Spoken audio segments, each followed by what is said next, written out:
Hello, as Jerry Seinfeld says, and welcome to CTV Sports Fast 5. I'm Brett Kennedy. And I'm Olivia Landis. Today we're going to be talking CSU football, basketball, and rugby. As Spart Scott would say, can't wait.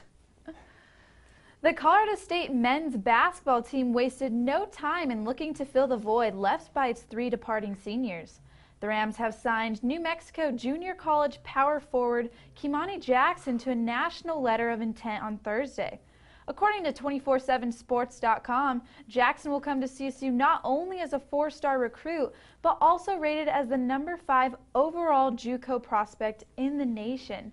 He balled out in the 2014-15 season as a redshirt freshman and will enter CSU as a redshirt sophomore a year after helping lead New Mexico Junior College to a 23-9 record on the season.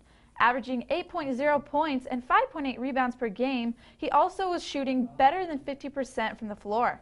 Jackson selected Colorado State over offers from Tennessee, Old Dominion, James Madison, and Fresno State. After the signing, Coach Larry Eustace commented, quote, "Obviously, with losing 3 out of 4 frontline guys, we knew adding a big body with some experience would be crucial. We are really excited to address that with the addition of Kimani," end quote. Brett, how big is this signing of Kimani Jackson for the CSU men's basketball team? Well, I'll tell you who the happiest guy on campus is, and that's Teal Daniels. He is no longer the only big guy on this team. We finally have some size in the middle. I'm going to tell you, I was a little worried about that for a while. Absolutely, and he's 6'8", 230 pounds, averaged 138 rebounds just last season, Brett. He's going to bring that depth to the front court that we're looking for the CSU men's basketball team, especially after graduating seniors J.J. Avila and Stanton Kidd. So it's going to be exciting. The dude can straight up ball. I cannot wait to see what happens. The Colorado State rugby team has made nationals the past 2 years.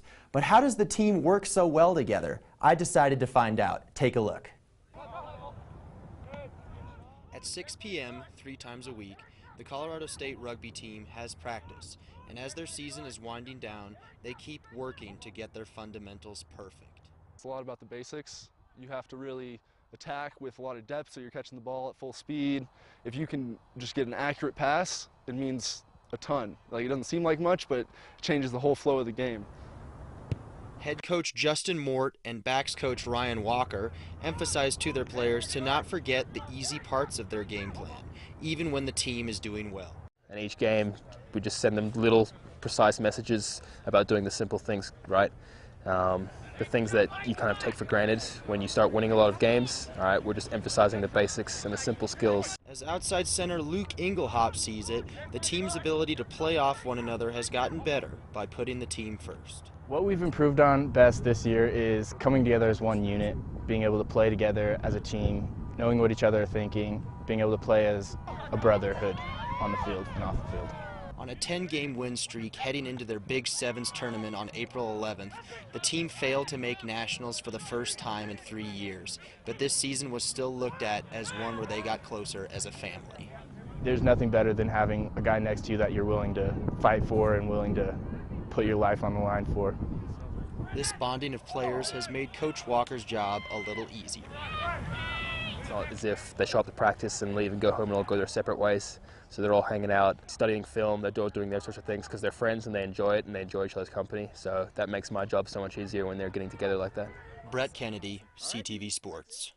Now the team will play its last game of the season on the road this Saturday against the Denver Harlequins. It's only 2 days away from the Colorado State football team's annual green and gold game at Hughes Stadium. The coaching staff has separated the players into 2 teams.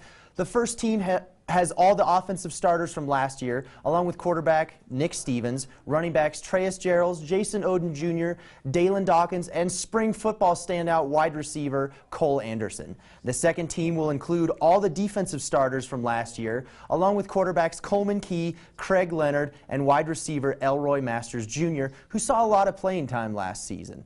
The game is set to start at 11:30 on Saturday morning.